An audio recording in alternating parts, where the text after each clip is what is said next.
Okay, moving on to page 4 now. Just scroll down a bit. Right, now 7c is pretty straightforward. We've got g to the power of 3 times, now all of this business here, the whole thing is inside a bracket, which is to the power of 0, which means everything in the bracket is to the power of 0, so that just makes it 1.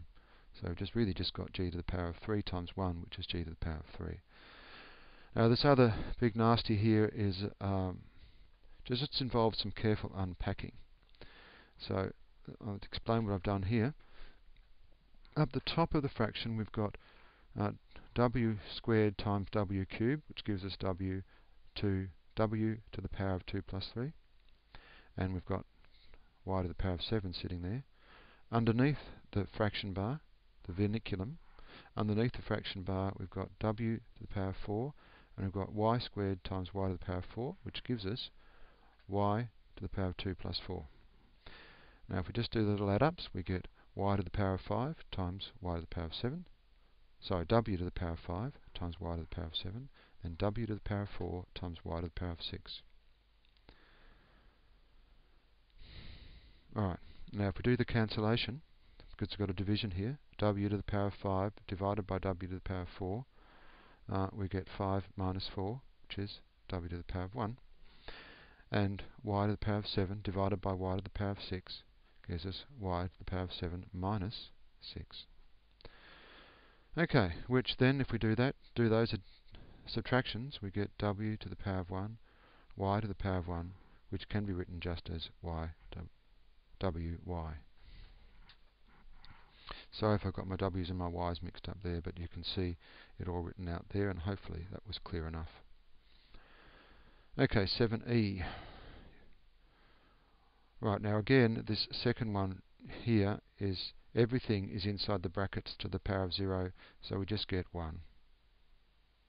So it's a to the power of 7 times b to the power of 4, which is all divided by 1, which just gives us a to the power of 7 times b to the power of 4.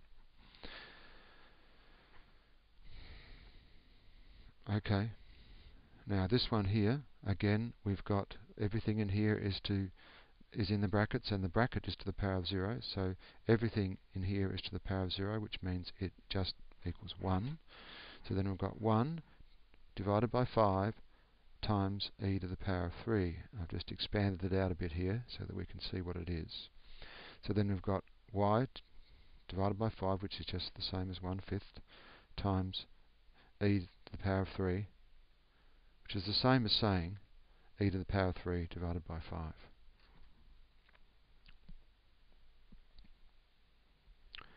Righto, question 8. These 8, 9 and 10 are substitution questions. So when we've got r equals 2, r equals 2, s equals 3, t equals 5, and we just work these through by substituting 5 for t, 3 for s, and 2 for r. So I've got those there. 5 plus 3 equals 8, 5 minus 3 equals 2, 10 times 2 equals 20, 3 times 5 equals 15. Now the 3 times 5 is because s is equal to 3 and t is equal to 5. Now so this is s times t, or 3 times 5. It is not 3, 5. It's not 35, which some people will get mixed up with. Okay, the next lot, really, once you just substitute in the values, the numbers for the pronumerals, you get 2 plus 5 minus 10, which is negative 3, 2 minus 5 plus 10, which is 7, and then you've got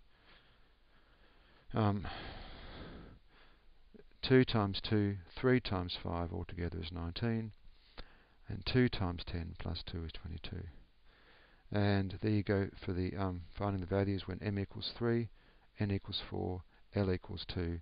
You just substitute the numbers for the pronumerals and then just do the arithmetic. Just remember to use BIMDAS.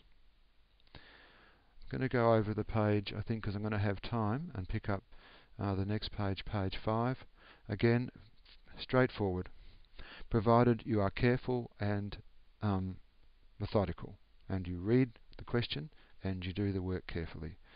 Use the given rule to complete the table in each case.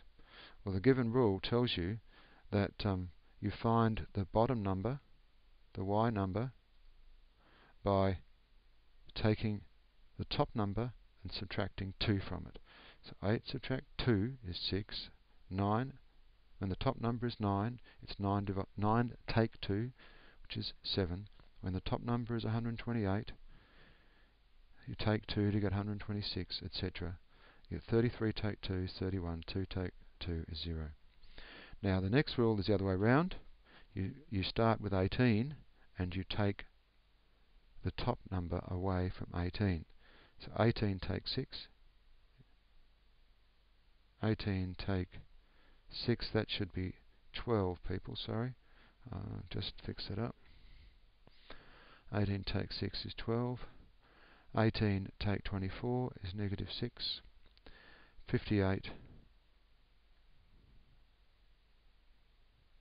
I'm sorry, I've got myself muddled up here.